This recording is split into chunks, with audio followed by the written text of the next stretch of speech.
शाब्दिकाचे काम नाही येते बहुत जरी झाली मैस गाय तरी होईल काय काम देणू कामने अंगी व्हावे ते आपण तरीच महिमान येईल कळू शुक्लाम ब्रह्म विचार सार परमा माध्यम जगव्यापिने विना पुस्तकधारिणे मगदा धात्यांधकारापा हस्ते पटकमालिका विदधे पद्मासने संस्थितां वंदे त्वां परमेश्वरी भगवती बुद्धिप्रदां शारदां सर्वमंगल मांगल्ये शिवे सर्वार्थ साधिके शरण्ये त्र्यंबके गौरी नारायणी नमस्ते। संतांचा महिमा तू बहु दुर्गम शाब्दिकाचे काम नाही येते बहुदूर जरी झाली म्हैस गाय तरी होईल काय काम देणू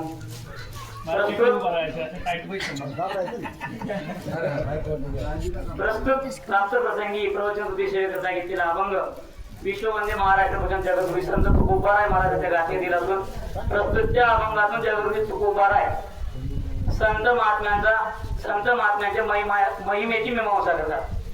अभंगाच्या भाव विश्वामध्ये प्रवेश करण्याआधी थोडा अल्पसा पर्याय असा सालाबादाप्रमाणे चालत असलेला आपला या श्री क्षेत्र कपालेश्वर ते श्री क्षेत्र त्र्यंबकेश्वर हा पायी सोहळा आणि या सोहळ्यातील ही तिसऱ्या दिवसाचा दुपारचा ठेपा आणि त्यातील ही प्रवचनाची दुसऱ्या क्रमांकाची सेवा माझ्या वाटेला गुरुवर ज्ञानाच्या आज्ञेने आली ही माझी परम भाग्य समज कारण मी आजपर्यंत प्रवचन काही कधी केलेलं नाही हा पहिलाच प्रसंग आहे आणि मला तरी वाटतं निळोबराय माऊली ज्ञानोबरायांच्या आरतीमध्ये निळोबरायाने म्हटलेलं आहे की होता कृपा तुमची पशु बोलवे निर्जीव चाले भिंत महिमा आघात जर संत महात्म्यांची अशी कृपा दृष्टी असते की रेडा सुद्धा वेद बोलू शकतो मी तर चालता बोलता माणूस आहे नाना जात्या महात्म्यांचा कृपा आशीर्वाद मला लागला आणि आज ही पहिली प्रवचन करण्याची संधी मला मिळाली त्याबद्दल मी नानांच्या चरणात नतमस्तक होतो।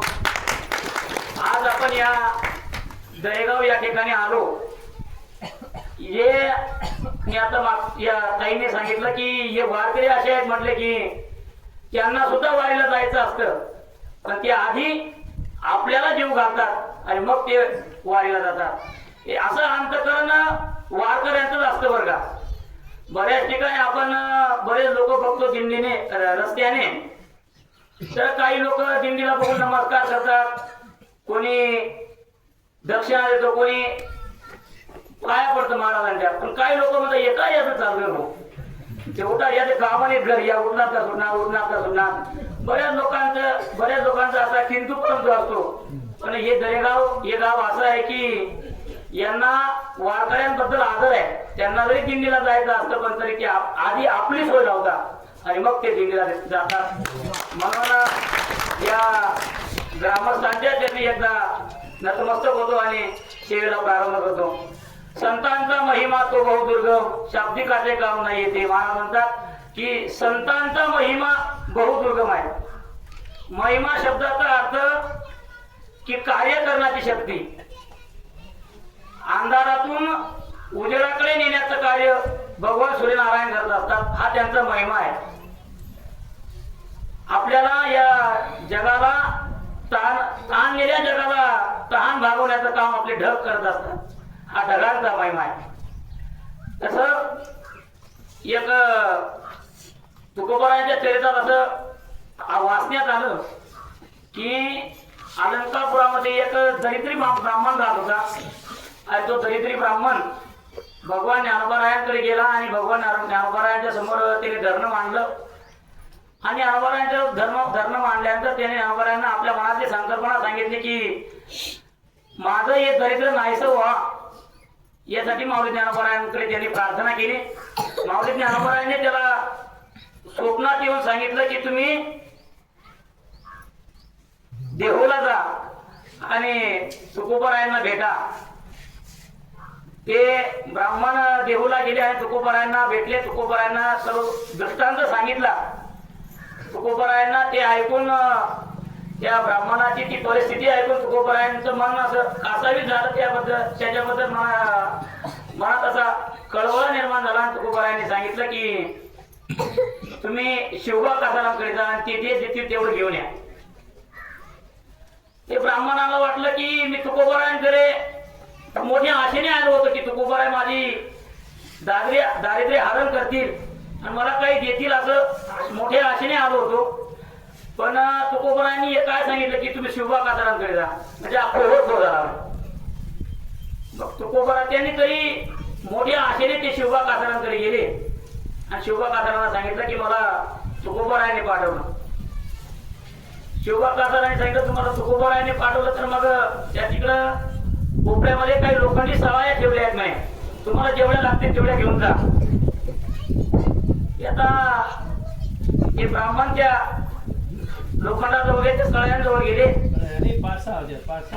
आणि ती माझ्यासाठी बारीक लुकडे होते, त्यांना आता वाटलं बा एवढ्या कसं काय घेऊन जायचं. 2-3 सळ्या त्यांनी उचलल्या आणि घराकडे निघाल तरी त्यांच्या मनात किंतु परंतु शंकच होता की मला वाटलं काहीतरी शिवबा कासारांकडे पाठवून काहीतरी धन मिळेल, काहीतरी मिळेल चांगलं. पण त्यांना वाटलं की जाऊ दे एवढं ठीक आहे, तुकोबरायांनी सांगितलं, साधू संतांनी सांगितलं, त्यामुळे त्यांनी त्या 3 पासा उचलल्या आणि तुकोबरायांकडे यायला निघाले. येत असताना त्या पासा त्यांना अशा जर वाटत, दुपारचा टप्पा आणि उन्हामुळे जीव कोरडा पडला. हा ते ब्राह्मण असते आणि असं बारीक असल्यामुळे त्यांनी ते विचार केला आणि 2 पासा जागेत ठेवून दिल्या आणि 1 पास घेऊन तुकोबरायांकडे गेले. तुकोबरायांकडे गेल्यानंतर तुकोबरायांना सांगितलं त्यांनी की त्या शिवबा कासारांनी मला ही पास दिले म्हटले आणि तुकोबरायांना त्या पास दाखवल्यानंतर तुकोबरायांचा दृष्टिक्षेप त्या पासेवर पडला आणि त्या पासाचं सोनं झालं. म्हणजे संत महात्म्याचा महिमा सांगण्यामध्ये संत महात्म्याचा महिमा वर्णनच कोणी करू शकत नाही. दुर्गम आहे. दुर्गम म्हणजे 3 टप्पे पडतात, सोपं, कठीण आणि बहुकठीण.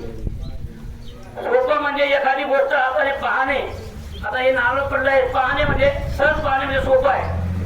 कठीण सोपं, आता एखादा माणूस झोपलेला आहे आणि त्याला उठवणं कठीण आहे का सोपं आहे? सोपं आहे. थोडं हलून पाहायचं, आवाज देऊन पाहायचं, नाही जायचं तर बाटलीवर पाणी ओढून द्यायचं म्हणजे तो उठेल. एखादा माणूस आजारी आहे, त्याला पॅरालिसिस झालेला आहे, त्याला त्याच्या आजारातून काढणं थोडं कठीण आहे. त्याला कोणता आजार झालेला आहे, त्या आजाराचा काही अभ्यास करावा लागेल, कोणत्या गोळ्या द्यायचं, काय द्यायचं, तो अभ्यास करून त्याला उठवावं लागेल, ते थोडं कठीण आहे. आणि मेलेला माणूस उठवणं अति कठीण आहे. ते फक्त तुकोबराय ज्ञानोबरायांसारखे संत महात्मेच करू शकतात. आणि अशा महात्म्यांचं महिमा वर्णन करणं हे शाब्दिकाचं काम नाही. शाब्दिक म्हणजे गुरुवरे रामभाऊ महाराज सांगतात की शाब्दिक म्हणजे शास्त्रीय पंडिताचं सुद्धा काम नाही. जो एखादा काशीमध्ये काही त्यांनी वेदांताचं पठण केलेलं असेल आणि तो वेदाच्या रुच्या जरी सांगत असेल पण तो सुद्धा संत महात्म्याचं वर्णन करू शकत नाही. असे संत महात्म्याचा महिमा अलौकिक आहे.